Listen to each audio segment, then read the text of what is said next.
for joining us tonight. We have our speaker here. We have brought to you today Scott, who is a master of non-alcoholic beverages, or as I've been told to say that they are, what's the key word, Scott? ENABs. Yes, ENAB. So they're their own creation and not really based off of something that's familiar for a cocktail. So Scott, if you could tell us a little bit about yourself and introduce yourself. Yeah, I'd love to. It's great to meet all y'all. My name is Scott. My pronouns are he, him, but actually I go by all as long as they're said with love and kindness. And actually, this month I'll be a year without drinking alcohol. And for me, it was just something that I just kind of got bored with. I wasn't enjoying it anymore. I was dating somebody who really loved craft cocktails. And so, when I was out with him, I would get a drink. And by the end of my drinking career, as I like to call it, I was really just drinking Prosecco. And I didn't really know why because I didn't have the vocabulary to understand it. I do now. But we broke up like after Christmas a year ago. And I was just like, there's really no point in drinking anymore. And I was still living in New York City at the time. And I remember it was Thursday, March 6th. I was out at an event in the West Village. And it was 10:30 at night. And I was on my third Diet Coke. And I thought, fuck, I'm not going to sleep tonight. And I didn't. I was up all night, too much caffeine. And I thought to myself, like, I can't be the only person that like wants to go out and be social and have a good time and doesn't drink, and I don't mind spending money on a drink at a bar. Like, bars need to stay in business. I totally get that. But like, I want something more besides a soda or a club soda. And the reality is a lot of times if you even order those, they don't usually charge you. And if they do charge you, they never charge you for a refill. So it gets awkward after a while. And I thought to myself, like I said, I can't be the only person that's just not interested in drinking anymore. So I kind of threw myself completely into it. And I didn't like the word mocktail. To me, a mocktail is something that you serve at like a bar mitzvah, quinceañera, a sweet 16 party. I'm 53, soon to be 54. Like, I just didn't want something sugary sweet that feels like it's going to rot my teeth. And that's really the exact thing I just had in my mind. And I was just, So on my birthday last year, I did the soft launch for the Elevated Bear. And I was at a bar in New York called the Dickens, which is a queer bar in Hell's Kitchen, very fancy, craft cocktail bar. And I knew they had mocktails. And so I went in and I invited a bunch of friends and I was like, hey, I'm going to tell you about my business. It's a soft launch. And I said, do you have a mocktail menu? And this is a cocktail bar, so they have menus. Like, this isn't a weird question to ask them. And they're like, no. And I was like, oh, okay, well, what do you have? And they said, well, what do you like? I'm like, I don't know, what do you have? And it was just like, why am I working so hard? Like, this is just, none of this is making sense to me, And I wasn't really a cocktail drinker before. And so I ordered something and it was fine. But when I ordered the same thing from a different bartender, it tasted completely different. And I was like, okay, so there's no system here. And that really kind of helped solidify the business. It's like, it's not just about, educating folks that there are better options out there, but how do we systemize it and create something so that it becomes scalable and repeatable and people can count on it? And the more I just kept delving into it, I realized, to me, there are three categories of beverages. You have your cocktails and alcohol drinks, and that's fine. I'm not here to yuck anybody's yum. If you like drinking, by all means, go for it. Just please be responsible. Don't get behind the wheel. Take care of yourself. That's all I have to say. Then there are mocktails, and those to me are like analogs of cocktails. That's where you get your like virgin mojito or virgin margarita, and that just does not interest me in the least bit. And then to me, then there are ENABs, and ENABs aren't trying to be an analog to a cocktail. It's its own beverage creation. But what I do is look at what goes into creating a really good craft cocktail and then taking the best parts out of that to make drinks. Yeah. All right. Well, thank you for that introduction. Yeah. So, a little bit about us is we are a group of folks who are I should say, queer folks that are in transition for careers. So, in some way, shape, or form, we want to live, grow, and become better people ourselves, whether it's personally or professionally. So, starting off with that, are there any tips, tricks, or anything that you have about transitioning careers or maybe starting off your own business? Yeah, I've had more jobs than most people. And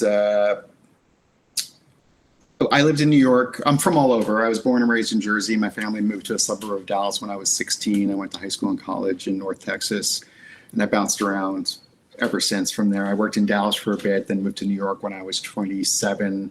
I was there for a year, and in those 13 months, I had 4 jobs because I had no idea what I was doing. I came back to Dallas in part to help take care of my father before he passed away, and then got a job, and then got laid off, and then got another job, and got transferred to Chicago, and then that company went out of business. Then I went to massage school and managed a spa in Chicago, then moved to Austin after my mom relocated after my father passed, and was a massage therapist for a while. Met my first partner. He was a pharmacist. We ended up moving out to San Francisco. And ended up getting a job at Pacific Gas and Electric Company in internal communications. Then we moved back to Austin. We opened up a pharmacy. I ended up publishing a magazine for 4 years called Pharmacy Marketing Quarterly. That relationship ended. I met my husband. Couldn't find work for forever because I'd gotten laid off again.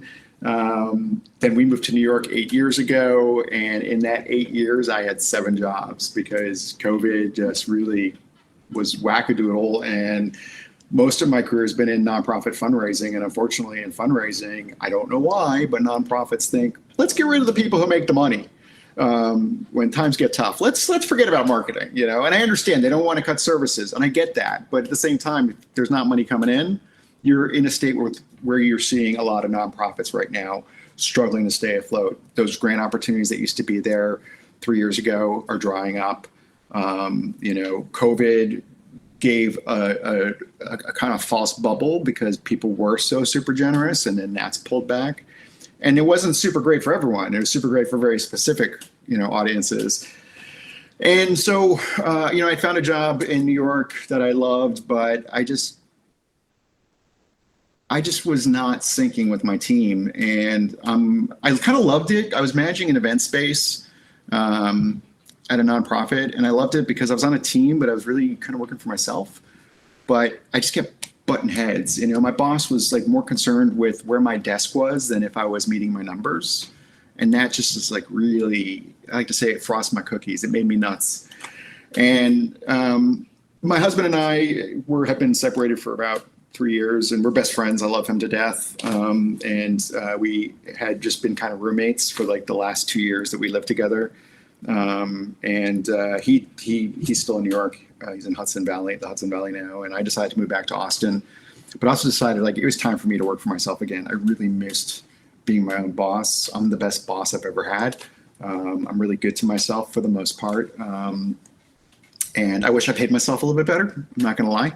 But aside from that, like there's a lot of things I really love about myself and working for myself. And so I decided to do the Elevated Bear. It has been great and very humbling because I don't really make any money right now. However, my happiness and joy factors are through the roof, and I have a vision, and I know I'm getting there. And, it's important, if you are thinking about going into business for yourself, I definitely say explore it for sure. You can do it in different stages. You don't have to jump all in like I did. I felt like I had to. I couldn't do something for somebody else. And now I'm at a stage where actually I have a side hustle working for a nonprofit doing fundraising because it's something I can kind of do with my eyes closed. And I like that. And I might try to pick up another gig like that just to kind of take some of the financial pressures off. But yeah, I think it's really great to work for yourself. I think, one of the books that I love that I recommend to people is The $100 Startup by Chris, I can't remember his last name. And it's all about this idea of like all these businesses that started up with $100 or less. And, there are other people's stories. So you might think to yourself like, oh, it's not going to work for me. But I always like to think, well, how could I make that work for me?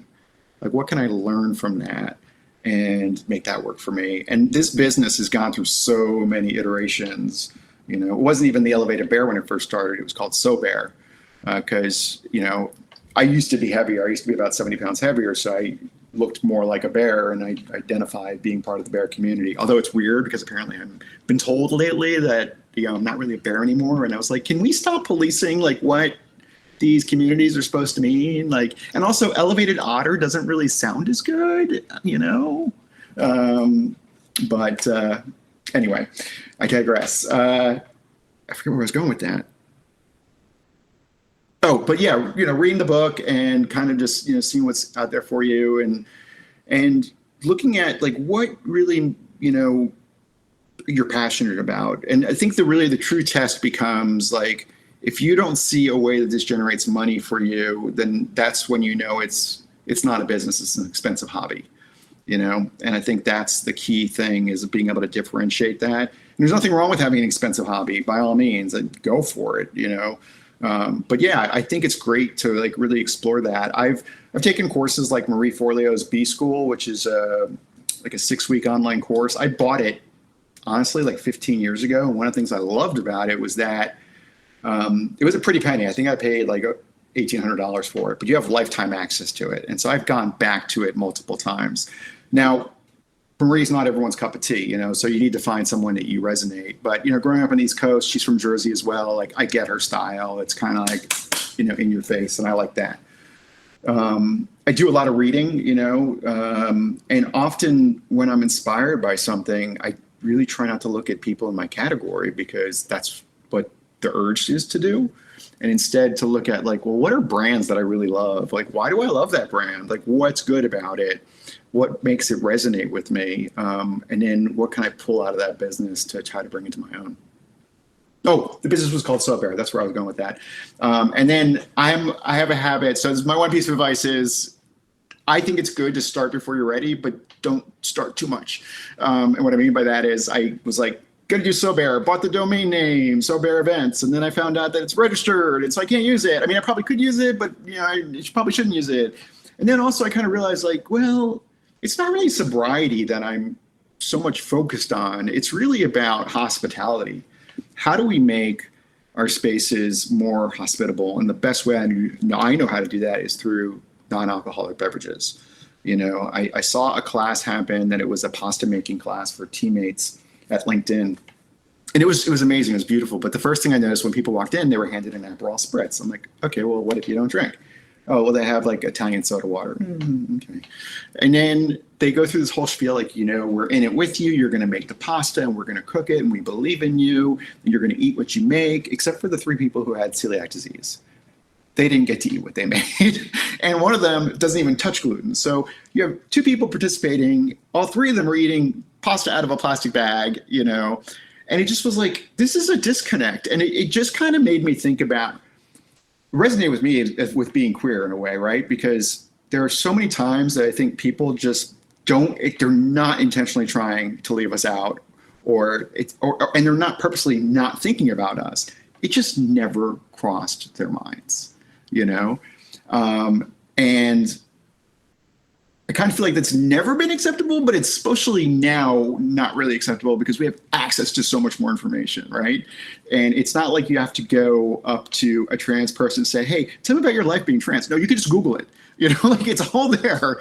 There's tons of information. So there's no reason why, we can't be more hospitable. And, my favorite thing about being queer is some people lament over the alphabet soup. Is what I say to that. Keep throwing in more letters if we can.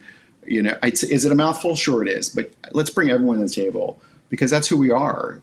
That's what we were when we first started, and then unfortunately, really quickly we got away from that, and now we've been striving to get back to that. And one of those things is, not everyone drinks, and more young people aren't drinking. And unfortunately, within our community, there are also a lot of people that have substance abuse problems.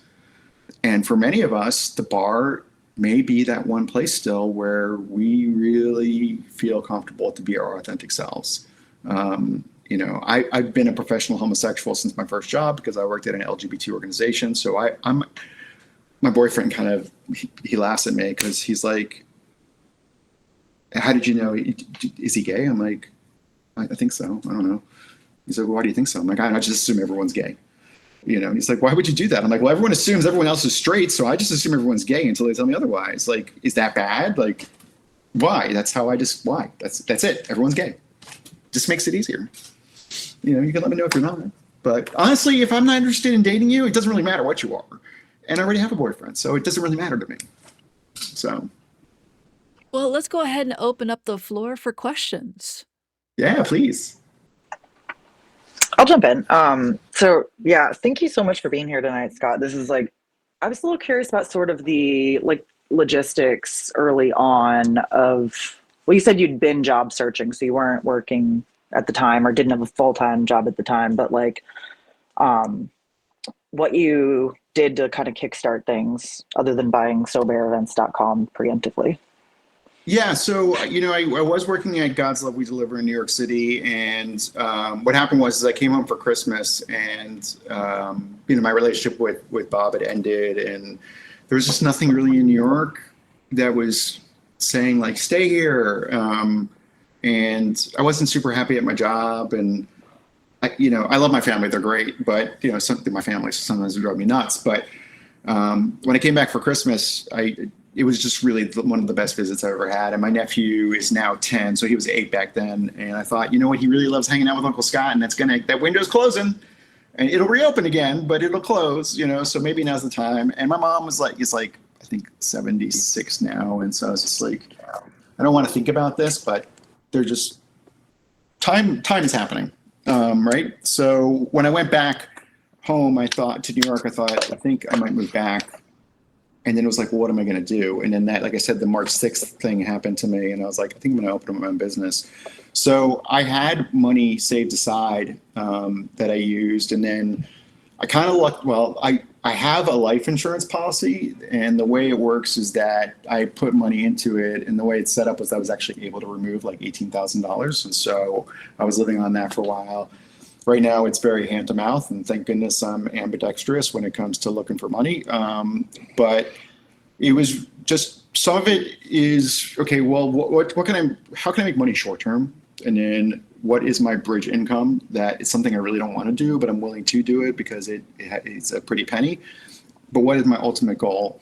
And so, originally I thought I was going to be creating a community. I have created a community, but I thought it was going to be more of a community thing, like where it's like, hey, let's go out and do stuff. And I was like, okay, well, those are like $10, $15 tickets. Like I'm not going to make money doing that.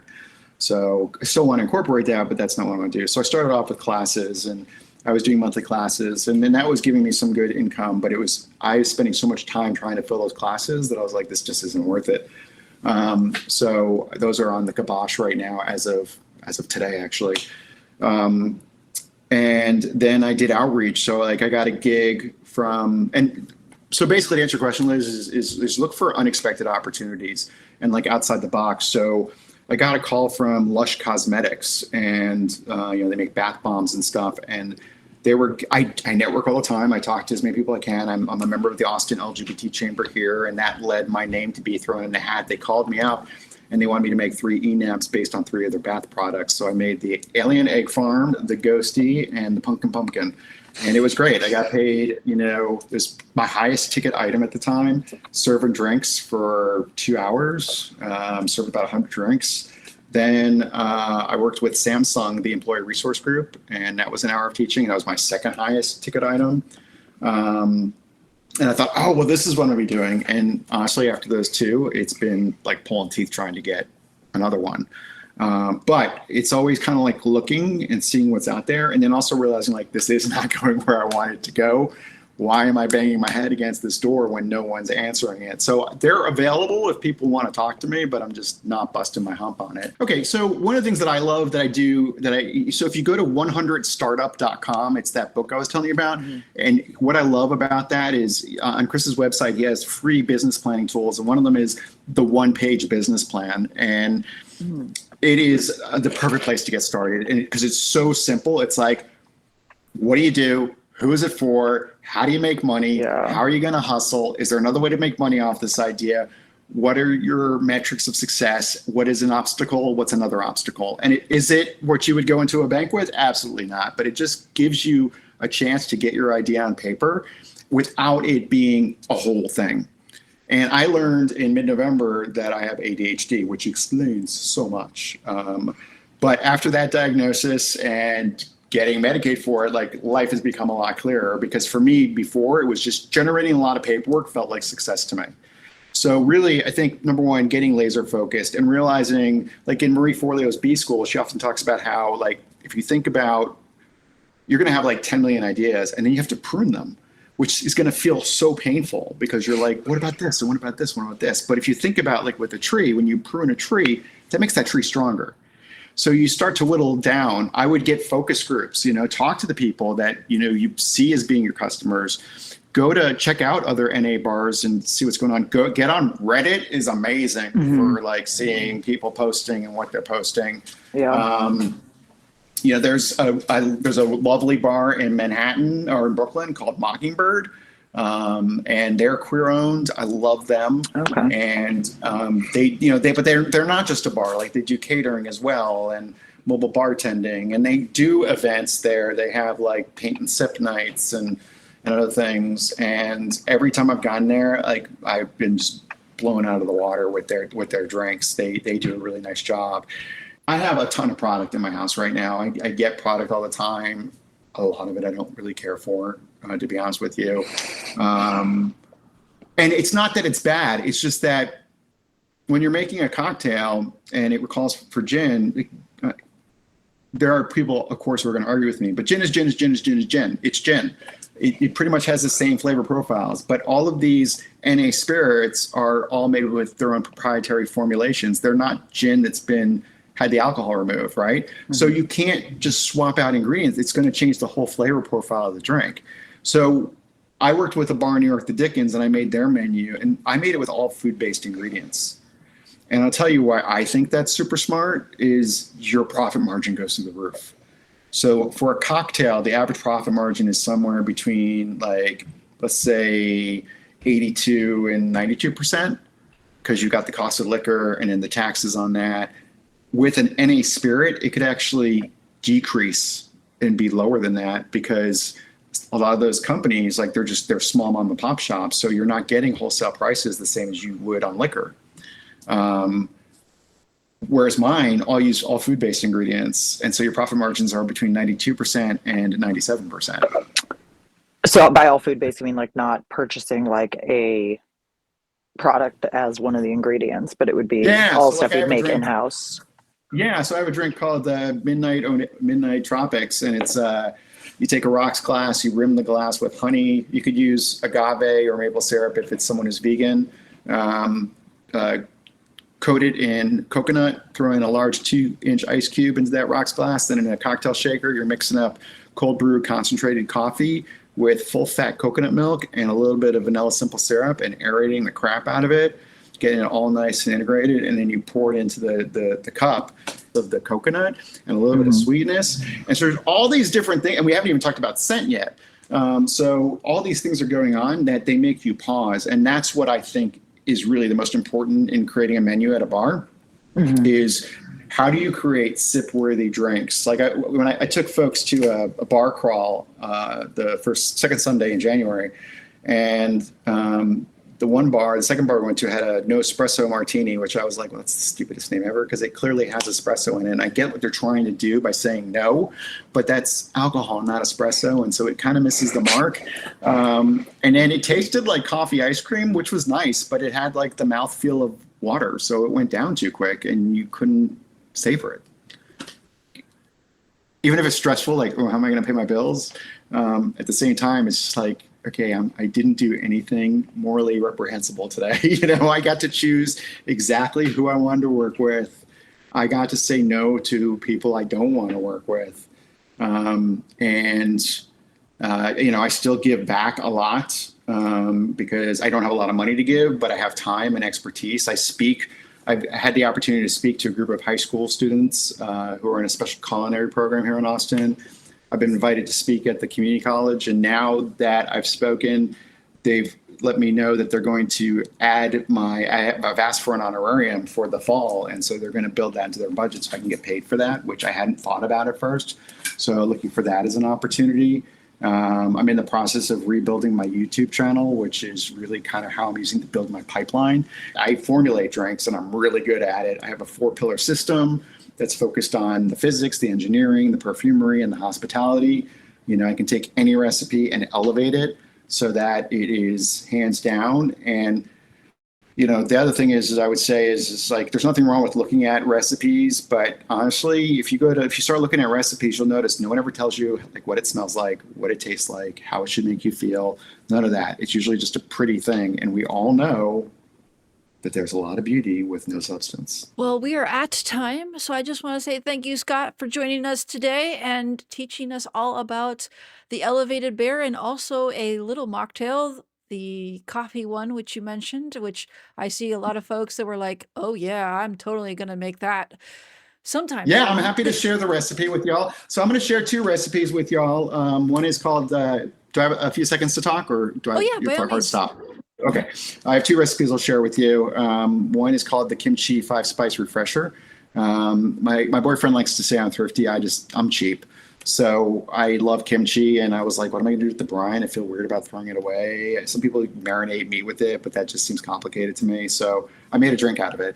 And you take a pint glass, you muddle up some thinly sliced red bell pepper, ice, kimchi brine, black unsweetened tea, and then fresh squeezed lemon juice. And you garnish it with a ribbon of kimchi and a lemon wheel. And this is like way better than a margarita or than a Bloody Mary. It's not heavy like one.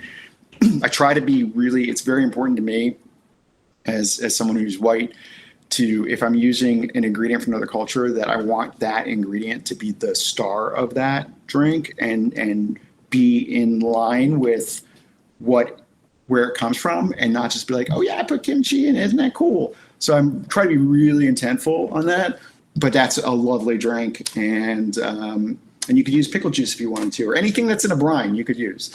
And then the Midnight Tropics. Also, I have, if y'all want to sign up for my newsletter, and you can share that information. But I have a Drink Differently Anywhere guide, which is 5 recipes that if they don't have a menu, you can ask a bartender. They'll work at a dive bar to a fancy place and explain to them exactly what you want, and they'll be able to offer you something. They're not the most sophisticated recipes because they're meant to be able to have anywhere. But it's just, I believe you deserve something in your glass as unique as you are. And when you have a way to talk to a bartender or a server and you feel confident, you'll get what you want. But if you start, it becomes uncomfortable, you're unsure, they're unsure. Sometimes I've had students, because 90% of my students still drink alcohol. And I've had students tell me, like, sometimes I just order a cocktail even though I don't want one because it's easier than ordering something without alcohol. And I'm like, that's not the way this is supposed to work. Like, if you want one, by all means have one, but that's not how it should work. And then I've got a class coming up on March 1st where it'll be virtual on a Sunday. Tickets are $75. I'll ship a box to you with a bottle of Ritual Zero Proof Gin Alternative and the ingredients that you'll need. And we'll make 2 drinks together online. So it's a great way to experience a class and understand the 4 pillars of how to build a drink. And then for Liz, for you might be interested. I'm actually teaching a 7-week online cohort starting in July that will break down recipe development from start to finish. And that first cohort is, since it's my beta, will be $750. But when I relaunch it again in September, it'll be $1,500. And it's just a really great way to understand, because I could come in and give you recipes or make them for you, but then you're reliant on me, and I don't know the soul of your business. You know the soul of your business, and so I'd rather teach you how to fish than give you a fish. And I'll show my LinkedIn. You have that as well. Please connect with me. If there's somebody in my network that you would like to meet, let me know. If you think of a question later, message me on LinkedIn. I love talking to people. It's like my favorite thing to do. And I've had 4 businesses of my own, and I've always loved them. But this is the first time I really feel like, oh, what I'm doing isn't just a way to make money. It's actually something that really speaks to me. And I really feel like at soon to be 54, this is what I want to do for the rest of my life. Thank you so much for joining us today, Scott. The last thing I just want to say is I believe in each and every one of you. We sometimes just need to hear that I don't know you, but I believe in you. You can do whatever you want to do. Don't anyone else tell you that you can't. That's all I have to say. Thank you, Scott. Night, y'all. Bye. Bye.